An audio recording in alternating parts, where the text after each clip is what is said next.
చూడండి, చిరంజీవి గారికి 70 సంవత్సరాల వయసు పైబడినా కూడా 20 సంవత్సరాల పిల్లోళ్ళలాగా, అంటే 20 సంవత్సరాల బాలుడిలాగే ఆ యాక్టింగ్ కానీ, డ్యాన్సులు కానీ, ఫైట్లు కానీ అదే మాసు, అదే గ్రేసు. చూడండి ఎంత బాగుంది. పాప డైలాగ్ చెప్తున్నాడు, ఆ డైలాగ్ అన్న కొడుతుంటే ఉందే. మళ్ళీ ఒక స్టాలిన్, ఒక ఠాగూర్, ఒక ఏ సినిమాది ఇది శంకర్ దాదా ఎంబీబీఎస్, ఆ సినిమాలు చూసినట్టే ఫీలింగ్ అనమాట. కాబట్టి ఖచ్చితంగా చిరంజీవి గారు ఇది వరకు సంక్రాంతికి 15 సార్లు ఆ సినిమాలు రావడం, వచ్చిన ప్రతిసారి ఆ సినిమా బ్లాక్ బస్టర్ అవ్వడం, ఇండస్ట్రీ హిట్ అవ్వడం అయింది. ఈసారి కూడా ఈ 2025 సంవత్సరం కూడా ఆయన సినిమా బ్లాక్ బస్టర్ అవ్వాలి, ఇండస్ట్రీ హిట్ అవ్వాలి. అప్పుడెప్పుడో 1980 సంవత్సరం నుంచి స్టార్ట్ అయింది సినిమా ఫీల్డ్లో జర్నీ అయింది. 1976, 77 ఆ సంవత్సరం నుంచి ఇప్పుడు దాకా 45 ఏళ్ళు మించిగా 45 ఏళ్ళు ప్రతి సంక్రాంతికి ప్రతి సినిమా రావడం, హిట్ అవ్వడం. కాబట్టి ఈసారి కూడా ఖచ్చితంగా ఈ సినిమా బ్లాక్ బస్టర్ హిట్ అవ్వాలి, ఇండస్ట్రీ హిట్ అవ్వాలి, 1000 కోట్ల పైనే దాటాలి, లేదా 10,000 కోట్లను రావాలి. ఇంకా హ్యాపీ కదా, ఆనందమే. పైగా చిరంజీవి గారు కూడా చెప్పారు ఏమని, నా సినిమా హిట్ అయినా ఎవరి సినిమా హిట్ అయినా కూడా తెలంగాణ గవర్నమెంట్ ఏం చేస్తుందంటే 40% అంట సినిమాలో కార్మికులకి ఖర్చు పెడతారంట. చూడండి ఎంత మంచి మాట, చూడండి ఎంత మంచి మాట. కాబట్టి ఖచ్చితంగా ఈ సినిమా హిట్ అవ్వాలి.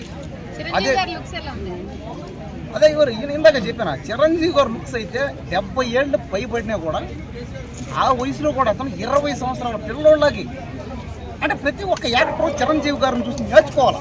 అరే మనం కూడా 70 ఏళ్ళు దాటినా 100 ఏళ్ళు వచ్చినా కూడా మనం కూడా అలా చెయ్యాలి. కాబట్టి ఇదంతా కూడా ఇన్స్పిరేషన్ అనమాట. మనలాంటి వాళ్ళకి ఇన్స్పిరేషన్.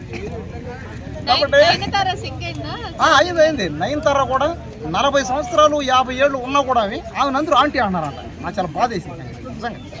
నీకెలా అనిపించింది అమ్మాయిలా? చాలా బాధ. నయనతార గారిని చూస్తుంటే 45 ఏళ్ళు 50 ఏళ్ళు ఉన్నా కూడా 16 ఏళ్ళ అమ్మాయిలాగా, 16 ఏళ్ళ పడుచు పిల్లలాగా, అదే యాక్టింగ్, అదే డైలాగులు, అదే క్యారెక్టర్, అదే డ్యాన్సులు. ఇది కాదు కావాలా. కాబట్టి అందరం పెద్ద వాళ్ళని చూసి అనిల్ రావుపూడి గురించి ఏం చెప్తాడు? అనిల్ రావుపూడి గారు బ్యాక్ టు బ్యాక్ హిట్స్ కొడుతున్నాడు సంక్రాంతికి వచ్చి. ఆయన ప్రతి సంక్రాంతికి రావడం, ఆ సంక్రాంతికి వచ్చిన ప్రతిసారి ఒక 1000 కోట్లు టార్గెట్ అవ్వడం, ఆయన సినిమా బ్లాక్ బస్టర్ హిట్ అవ్వడం జరుగుతుంది. కాబట్టి ఈ సంక్రాంతికి కూడా అనిల్ రావుపూడికి హిట్ అవ్వాలి. అదే నా మనస్ఫూర్తి కోరుకునేది. అదే నాకు ఇంకేం కావాలి చెప్పండి. తెలుగు సినిమా ఫీల్డ్ బాగుపడుతుంది. ఏం కావాలి నాకు చెప్పండి. పేదవాళ్ళందరం మారుతూ ఉంటే, సినిమాల వల్ల సమాజంలో మార్పులు, కొత్త మార్పులు, పేదరికం అంతా పోతా ఉంటే ఏం కావాలి? సినిమా టికెట్ 50 రూపాయలు, 100 రూపాయలు స్టార్టింగ్ పెట్టండి. 500 కానీ, 300 కానీ, 1000 రూపాయలు కానీ పెట్టారంటే పేదవాళ్ళు ఎవరు ఆ సినిమా చూడలేదు. అయ్యా సినిమా హీరోలు అందరూ చెప్పేదాన్ని అదే. 50 రూపాయలకో 100 రూపాయలకో స్టార్టింగ్ టికెట్, నేర టికెట్ పెట్టండి. సినిమా టికెట్లు 500, 1000 పెట్టకండి, మేము చూడలేము. టికెట్ రేట్లు ఎక్కడ తగ్గించారు మేడం? మీరు ఆ మాట అన్నారంటే సూసైడ్ చేసుకుంటా. అబద్ధం. Cinema ticket rate తగ్గట్లే. 500 ఉంటున్నాయి, 600 ఉంటున్నాయి.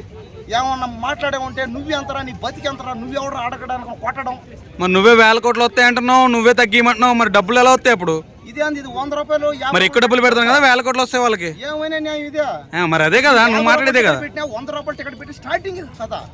ఎక్కువ డబ్బులు పెడితే ఎక్కువ కోట్లు వస్తాయి నువ్వే అంటున్నావు. అయితే 100 మంది అయ్యా అంటే ఇప్పుడు 100 మంది ప్రతి ఒక్కరు 1000 రూపాయలు టికెట్ కొనడం వల్ల వస్తుంది. మరి వస్తున్నాయి 1000 కోట్లు వస్తున్నాయి. భ్రమ, తక్కువ చేత అసలుగా రావు. భ్రమలో ఉండవు. వెళ్ళిపో. ఎవడా ఏది భ్రమ వెనక? భ్రమ మారాలి.